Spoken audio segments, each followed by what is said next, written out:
أعوذ بالله من الشيطان الرجيم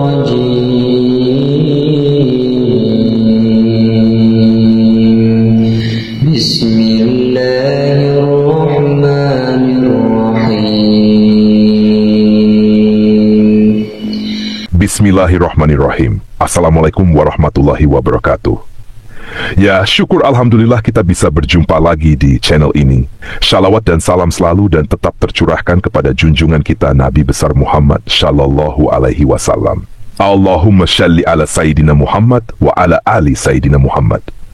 Harapan dan doa saya, semoga saudaraku semuanya selalu diberikan kesehatan, dilapangkan rezekinya, diampuni dosa-dosanya, dan dipanjangkan umurnya. Amin. Hai sahabat beriman yang dirahmati Allah, mungkin kita semuanya pernah bertanya kepada diri sendiri, mengapa hidup kita seolah susah? Rezeki terasa sangat jauh. Kesusahan demi kesusahan datang silih berganti, seolah hidup ini tidak berpihak pada kita. Sedangkan kalau kita memandang orang lain, seolah hidupnya mudah, rezekinya terlihat lancar, hidupnya pun terlihat bahagia. Lalu muncullah rasa iri yang dibarengi dengan pemikiran negatif, sehingga kita memandang curiga kepada orang lain tersebut dengan beranggapan, jangan-jangan uang yang dihasilkan dari hasil korupsi. Jangan-jangan dia dapat uang dari hasil menipu orang lain. Atau jangan-jangan dia malah bersekutu dengan jin pesugihan, dan masih banyak yang lainnya. Hilangkan sifat iri dalam diri, dan mari sama-sama kita mengoreksi diri masing-masing untuk mengetahui apakah kesusahan demi kesusahan yang datang kepada kita, termasuk kurang lancarnya rezeki yang datang kepada kita, karena ulah kita sendiri sebagai manusia. Padahal kita tahu Allah subhanahu wa ta'ala tidak akan menganiaya hambanya. Ya, Allah subhanahu wa ta'ala senantiasa mempermudah jalan hambanya. Tapi kenapa masih saja seolah rezeki sulit datang kepada kita? Hai sahabat beriman yang dirahmati Allah, perhatikan 9 hal yang akan saya sampaikan. Siapa tahu masing-masing dari kita masih ada yang melakukan hal-hal berikut ini. Yang pertama, apakah kita masih melakukan kemusyrikan atau berbuat syirik meski hanya dalam hati? Yang dimaksud syirik adalah menyekutukan Allah subhanahu wa ta'ala dengan sesuatu. Bisa benda, tempat, manusia, dan lain sebagainya. Satu contohnya seperti ini. Kita percaya bahwa rezeki yang datang kepada kita adalah karena kita mempunyai benda keramat yang mempunyai petuah mendatangkan rezeki. Padahal rezeki hanya datang dari Allah subhanahu wa ta'ala melalui apa yang dikehendakinya. Apabila rezeki datang melalui seseorang, berterima kasihlah kepada Allah subhanahu wa ta'ala dan bersyukurlah kita dipertemukan oleh Allah subhanahu wa ta'ala dengan orang tersebut. Dan bukan beranggapan bahwa yang memberikan rezeki adalah si fulan. Kalau tidak, karena si fulan, saya tidak bisa apa-apa. Jadi jangan seolah memuja-muja si fulan yang mampu memberikan rezeki kepada kita. Berterima kasih boleh-boleh saja, asal tidak terlalu berlebihan. Yang kedua, perhatikan salat kita. Misalnya, sekarang kita hanya mengerjakan salat 3 waktu. Mulailah melengkapi menjadi 5 waktu. Misalkan masih malas, paling tidak tambah 1 waktu.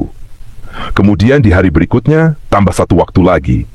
Dan jika sudah lengkap 5 waktu, pertahankan dengan cara bersegeralah menunaikan kewajiban saat terdengar panggilan azan.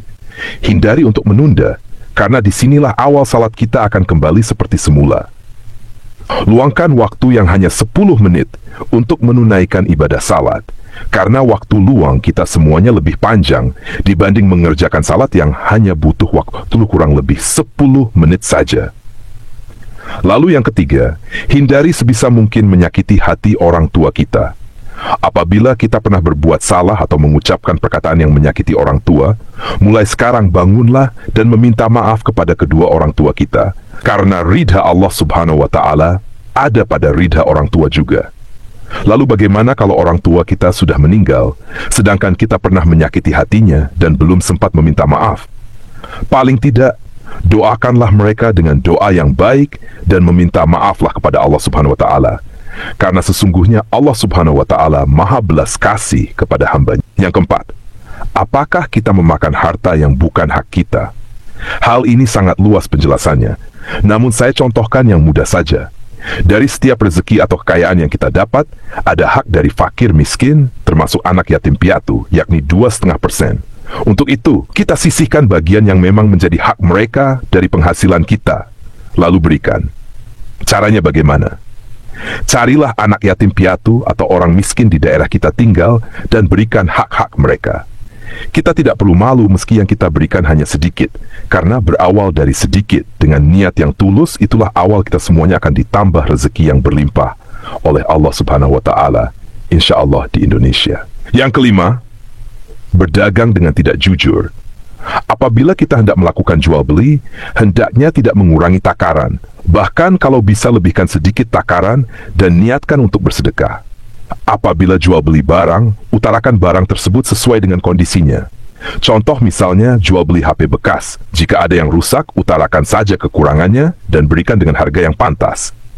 Ada yang bilang jujur akan hancur. Tapi perlu diketahui, mungkin kita akan menerima lebih sedikit daripada yang tidak jujur. Tapi yakinlah, kita akan mendapat lebih besar di kemudian hari.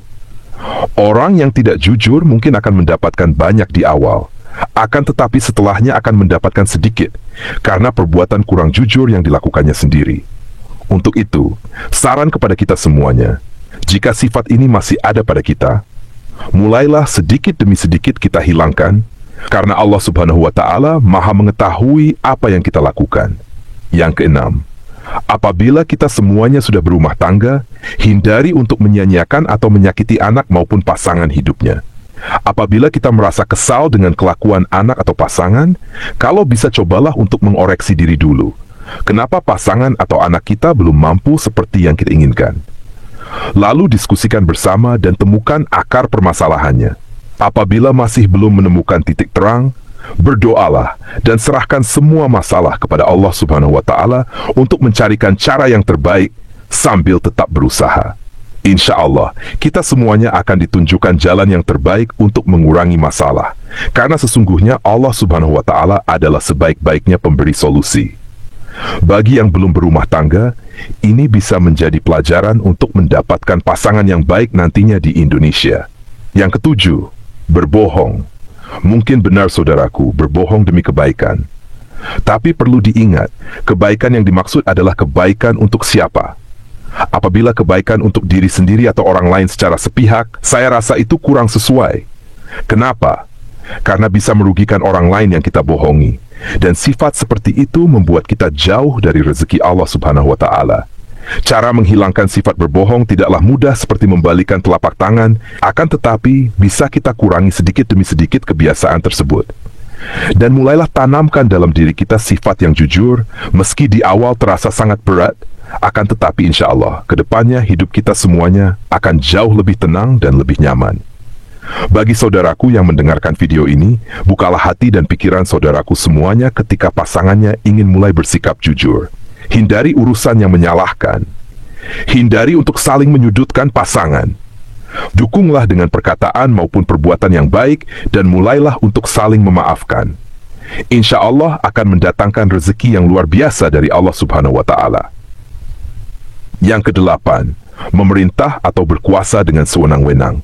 Maksudnya adalah apabila sedang menduduki jabatan penting atau menjadi pemimpin dalam rumah tangga, hindari untuk menyalahgunakan kewenangan demi kepentingan pribadi. Kalau dalam jabatan saya contohkan, memudahkan urusan orang lain dalam hal korupsi atau menipu.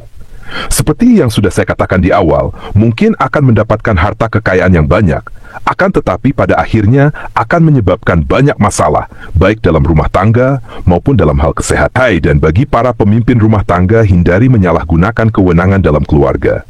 Misalnya adalah menjadikan pasangan atau anak layaknya pembantu rumah tangga. Perlu diketahui, pasangan maupun anak adalah partner dalam mengarungi samudera kehidupan. Untuk itu, libatkanlah mereka dalam memberikan pendapat selama pendapat itu baik dan tidak merugikan orang lain. Penyebab rezeki kurang lancar yang terakhir adalah pelit dalam mengeluarkan zakat atau bersedekah. Sifat ini bisa memicu kerezekian kita semuanya menjadi sulit. Di dalam hal ini, saya mengatakan hukum alam itu berlaku. Maksudnya adalah, apabila kita mempersulit mengeluarkan sedekah yang menjadi hak mereka, maka Allah Subhanahu wa Ta'ala pun akan mempersulit rezeki yang akan datang kepada kita. Mungkin ada yang bertanya, katanya Allah Subhanahu wa Ta'ala sangat luas memberikan rezeki, kenapa kita dipersulit untuk mendapatkan rezekinya? Sebelum bertanya seperti itu, saya minta untuk tanyakan pada diri saudaraku semuanya. karena Allah Subhanahu wa Ta'ala berdasarkan prasangka dari hambanya. Jika hambanya mempermudah urusan orang lain dalam hal kebaikan, insya Allah, Allah Subhanahu wa Ta'ala pun akan mempermudah hambanya keluar dari segala kesulitan. Ada pepatah yang mengatakan, apa yang kita tanam itulah yang akan kita tuai. Sahabat beriman yang dirahmati Allah, itulah 9 penyebab utama kenapa seolah rezeki sangat sulit datang kepada kita. Untuk itu, bagi saudaraku semuanya yang mendengarkan video ini, mulai sekarang dan seterusnya, hindari dan tinggalkan sebisa mungkin 9 hal tersebut, dan mulailah menanamkan kebaikan untuk menuai kebaikan pula. Demikian yang bisa saya bagikan, semoga bermanfaat untuk kita semua. Assalamualaikum warahmatullahi wabarakatuh.